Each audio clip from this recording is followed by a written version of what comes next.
Hello, ഇന്ന് നമുക്ക് Rebel എന്ന തമിഴ് സിനിമയുടെ കഥ നോക്കിയാലോ. തമിഴ് പെൺകുട്ടികളും ആൺകുട്ടികളും കേരളത്തിൽ പഠിക്കാനായി എത്തും. എന്നാൽ കേരളത്തിലെ കുട്ടികൾ അവരെ ഒരുപാട് ഉപദ്രവിക്കും. പെൺകുട്ടികളൊന്നു പോലും നോക്കില്ല. ആ കോളേജിലേക്ക് മൂന്നാറിലെ തോട്ടം തൊഴിലാളികളായ തമിഴ്നാട്ടുകാരുടെ മക്കൾ പഠിക്കാനായി എത്തുകയാണ്. അതിൽ നമ്മുടെ നായകനുമുണ്ട്. എന്താണ് ആ കോളേജിലെ പ്രശ്നം, കോളേജിലെത്തിയ ശേഷം നായകൻ എന്തൊക്കെ പ്രതിസന്ധികൾ നേരിടുന്നു എന്നൊക്കെ അറിയാൻ എങ്കിൽ നമുക്ക് വേഗം സിനിമയുടെ കഥയിലേക്ക് കടക്കാം. സിനിമയുടെ തുടക്കത്തിൽ നായകനായ കതിരേശിനെ കാണിക്കുന്നു. കതിരേശന്റെ കുടുംബമെല്ലാം കേരളത്തിൽ മൂന്നാറിലെ തേയിലത്തോട്ടത്തിലാണ് ജോലി ചെയ്യുന്നത്. കതിരേശനും അവരോടൊപ്പമുണ്ട്. അവന്റെ അമ്മയൊക്കെ ഒരുപാട് കഷ്ടപ്പെടുന്നുണ്ട്. തമിഴ്നാട്ടുകാരെ അടിമയെ പോലെയാണ് ഇവിടെ കാണുന്നതും. അതെല്ലാം മാറണമെങ്കിൽ നന്നായി പഠിച്ചൊരു ജോലി വാങ്ങണമെന്ന് തീരുമാനിച്ച കതിരേശനും കൂട്ടുകാരൻ സെൽവനും പാലക്കാട് ഒരു കോളേജിൽ BA ഹിസ്റ്ററിക്ക് ആപ്ലിക്കേഷൻ അയക്കും. അവർക്ക് സീറ്റും കിട്ടുകയാണ്. അവരോടൊപ്പം എസ്റ്റേറ്റിൽ ജോലി ചെയ്യുന്ന മറ്റുള്ള പയ്യന്മാരും പഠിക്കുവാനായി തീരുമാനിക്കും. അങ്ങനെ അവർ കോളേജിലേക്ക് പോവുകയാണ്. ആ കോളേജ് രാഷ്ട്രീയ പ്രവർത്തനങ്ങളുടെ കേന്ദ്രമായിരുന്നു. അവിടെ 2 പാർട്ടികളുണ്ട്, KSU, SFI. അതിലൊരു പാർട്ടിയുടെ നേതാവാണ് ആന്റണി. കോളേജിൽ ഇലക്ഷൻ നടത്തി തിരഞ്ഞെടുക്കുന്ന ചെയർമാനാണ് കോളേജിലെ അധികാരം മുഴുവൻ കിട്ടുന്നത്. അങ്ങനെ കതിരേശനും കൂട്ടരും റാഗിംഗ് ഒന്നും കാണില്ലല്ലോ എന്ന് സമാധാനിച്ച് കോളേജിലെത്തുന്നു. അവർ ഹോസ്റ്റലിൽ ജോയിൻ ചെയ്യാനായിട്ട് പോവുകയാണ്. എന്നാൽ അവിടെ തമിഴ്നാട്ടിലെ സ്റ്റുഡൻസ്, കേരളത്തിലെ സ്റ്റുഡൻസ് എന്നിങ്ങനെ 2ആയി വേർതിരിവുണ്ട്. കേരളത്തിലെ പിള്ളേർക്ക് നല്ല ഹോസ്റ്റലും തമിഴ്നാട്ടിലെ പിള്ളേർക്ക് മോശമായ ഹോസ്റ്റലുമാണ് നൽകിയത്. കേരള പിള്ളേരുടെ നേതാവാണ് ആന്റണി. ആന്റണി അവിടെ എത്തി തമിഴ്നാട് പിള്ളേരെ ഒരുപാട് ദ്രോഹിക്കും. ഒരു തമിഴ് പയ്യനെ കൊണ്ട് പെൺവേഷം കെട്ടിച്ച് ഡാൻസ് ഒക്കെ കളിപ്പിക്കും. അതിനുശേഷം കതിരേശന്റെ കൂട്ടുകാരനായ സെൽവനെ വിളിച്ചിട്ട് നിന്റെ അച്ഛന്റെ ജോലി അഭിനയിച്ച് കാണിക്കണം, അതെന്തെന്ന് മറ്റുള്ളവർക്ക് മനസ്സിലായില്ലെങ്കിൽ 10 തവണ ഹോസ്റ്റൽ വലം വെക്കാനായും പറയും. അങ്ങനെ സെൽവൻ അഭിനയിച്ച് കാണിക്കും. ആർക്കും മനസ്സിലാകില്ല. അപ്പോൾ അവൻ അവിടെയുണ്ടായിരുന്ന വേസ്റ്റ് വാട്ടർ തട്ടിയിട്ടിട്ട് അത് വൃത്തിയാക്കി കാണിച്ചപ്പോഴോ എല്ലാവർക്കും കാര്യം മനസ്സിലായി. സെൽവന് ആ പ്രവൃത്തികളൊന്നും സഹിക്കാനായില്ല. കതിരേശനും കൂട്ടരും നിറകണ്ണുകളുമായി അത് നോക്കി നിൽക്കുകയാണ്. അടുത്ത ദിവസം നടന്ന സംഭവം ഓർത്ത് ക്ലാസ്സിന് പോകാതിരിക്കുകയാണ് കതിരും കൂട്ടരും. അപ്പോൾ ഒരു തമിഴ്നാട് സീനിയറായ രമേശ്, എന്താ നിങ്ങൾ പോകാത്തേ? ഇതൊന്നും ശ്രദ്ധിക്കരുത്, നിങ്ങൾ പഠിച്ചാലേ നിങ്ങളുടെ കുടുംബത്തെ രക്ഷിക്കാനാകൂ. ഞാനിവിടെ വന്നപ്പോൾ ഞങ്ങൾ 30 പേരുണ്ടായിരുന്നു, ഇപ്പോൾ 15ആയി. എന്തു വന്നാലും സഹിച്ചും ക്ഷമിച്ചും നിൽക്കുവാനായി സീനിയർ ഉപദേശിക്കും. അടുത്ത ദിവസം കതിരും സെൽവനുമൊക്കെ ക്ലാസ്സിന് പോവുകയാണ്. ആദ്യമായിട്ട് വരുന്നതിനാൽ അവർക്ക് ക്ലാസ് എവിടെയാണെന്നൊന്നും അറിയില്ല. കതിർ ഫീസ് അടയ്ക്കാനായി പോയി. സെൽവനും മറ്റൊരു ഫ്രണ്ടും കൂടി അവിടെ ഉണ്ടായിരുന്ന ബോർഡ് നോക്കി ആ വഴി പോകും. ഫീസ് അടച്ചിട്ട് വന്ന കതിർ വഴി നോക്കുമ്പോൾ ഒരു പെൺകുട്ടി അടുത്ത് വന്നിട്ട് ഏത് ക്ലാസ്സിലാ പോകേണ്ടതെന്ന് മലയാളത്തിൽ ചോദിക്കും. അവളാണ് നായികയായ സാറ. സാറയെ കണ്ട് അവളെ തന്നെ നോക്കി നിൽക്കുകയാണ് കതിർ. സാറയോട് BA ഹിസ്റ്ററി എന്നവൻ പറയുമ്പോൾ ഇതിൽ കാണിച്ചിരിക്കുന്ന വഴി തെറ്റാണ്, അവളോടൊപ്പം വരുവാനായും പറയും. അങ്ങനെ അവനെ കറക്റ്റ് ക്ലാസ്സിലേക്കും കൊണ്ടുപോകും. കുറച്ചു കഴിഞ്ഞപ്പോഴോ സെൽവനും മറ്റൊരു ഫ്രണ്ടും കൂടി താമസിച്ച് ക്ലാസ്സിൽ കയറി വരും. എവിടെ പോയി നിങ്ങളെന്ന് ചോദിക്കുമ്പോൾ വഴി തെറ്റി സീനിയറുടെ കയ്യിൽ ചെന്ന് പെട്ടെന്നവർ മറുപടി പറയുന്നു. സീനിയേഴ്സിന്റെ കയ്യിൽ നിന്നും അവനെ രക്ഷിച്ച നായികയോട് അവന് പ്രണയം തോന്നുന്നു. അവളെ എങ്ങനെയും പ്രപ്പോസ് ചെയ്യുവാനായും കതിർ തീരുമാനിക്കും. അങ്ങനെ ഓണമെത്തി. കോളേജിൽ ഓണാഘോഷം നടക്കുകയാണ്. അന്ന് സാറയെ പ്രപ്പോസ് ചെയ്യാമെന്ന് കരുതി കതിരും കൂട്ടരും മുണ്ടും ഷർട്ടും ഒക്കെ ഇട്ട് അടിപൊളിയായിട്ട് വരുന്നു. അതേ സമയമായിരുന്നു ആന്റണി കോളേജിലേക്കും എത്തിയത്. കതിരിനെ കണ്ട ആന്റണി ആരോട് ചോദിച്ചിട്ടാടാ ഇങ്ങനെ ചെയ്തത് എന്ന് ചോദിക്കുമ്പോൾ കതിരിനും സെൽവനുമൊന്നും ഒന്നും മനസ്സിലാകുന്നില്ല. ആന്റണിയും ഗ്യാങ്ങും അവർക്ക് നേരെ വരുന്നത് കണ്ട് അവർ പേടിച്ചോടുകയാണ്. ആന്റണിയും ഗ്യാങ്ങും അവരെ വളയുന്നു. നീയൊക്കെ ആരോട് ചോദിച്ചിട്ടാ മുണ്ടെടുത്തത്? ഇവിടെ കേരള പിള്ളേർക്ക് മാത്രമേ മുണ്ടെടുക്കാൻ അവകാശമുള്ളൂ എന്ന് പറഞ്ഞ് മുണ്ടഴിക്കാനായി പറയും. എന്നാൽ കതിരും സെൽവനും ഇനി ഉടുക്കില്ലെന്ന് പറയുമ്പോഴും അതൊന്നും കേൾക്കാതെ ആന്റണി എല്ലാവരുടെയും മുന്നിലിട്ട് മുണ്ട് വലിച്ചഴിക്കും. അതെല്ലാം കണ്ട് സാറയും അവിടെ ഉണ്ടായിരുന്നു. എല്ലാവർക്കും മുന്നിൽ അവൻ നാണം കെട്ടു. പ്രപ്പോസ് ചെയ്യാനിരുന്ന പെണ്ണിന് മുന്നിലും കതിരിന് അപമാനം താങ്ങാനായില്ല. അതെല്ലാം പറഞ്ഞ ആ കോളേജിലെ തമിഴ്നാട്ടുകാരനായ പ്രൊഫസർ സംഭവം നടക്കുന്ന സ്ഥലത്തെത്തി പ്രശ്നത്തിൽ ഇടപെടും. പ്രശ്നം പ്രൊഫസർ പരിഹരിച്ചെങ്കിലും കതിരിന് നല്ല ദേഷ്യമുണ്ട്. ഞങ്ങൾ എന്ത് തെറ്റാ ചെയ്തത്?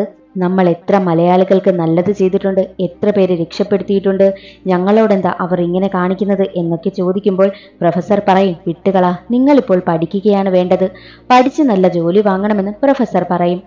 ഈ പ്രശ്നം പ്രിൻസിപ്പാൾ വരെ എത്തി. പക്ഷേ പ്രിൻസിപ്പാൾ തമിഴ് കുട്ടികൾക്കെതിരാണ്. ആരാ ഞങ്ങൾക്കെതിരെ കംപ്ലൈന്റ് കൊടുത്തത് എന്ന് ദേഷ്യപ്പെട്ട് ആന്റണി തമിഴ് കുട്ടികൾ താമസിക്കുന്ന ഹോസ്റ്റലിലെത്തി അത് അടിച്ചു നശിപ്പിക്കും. പക്ഷേ അവിടെ കതിരും കൂട്ടരും ഇല്ലായിരുന്നു. അവർ പ്രൊഫസറിന്റെ വീട്ടിലായിരുന്നു.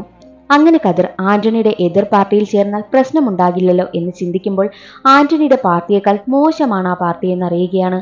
മുൻപ് ആർട്സ് ഡേക്ക് ഒരു തമിഴ് പെൺകുട്ടി തമിഴ് പാട്ടിട്ട് ഡാൻസ് കളിക്കുമ്പോൾ ആ പാർട്ടിക്കാർ ഡാൻസ് കുളമാക്കി. ആ പെൺകുട്ടിയുടെ ഡ്രസ്സ് പബ്ലിക്കായി വലിച്ചു കീറി. അതെല്ലാം കേട്ട കതിർ ഒരു പെൺകുട്ടിക്ക് പോലും ഇങ്ങനെ സംഭവിച്ചല്ലോ എന്നോർത്ത് ഒരുപാട് കരയും.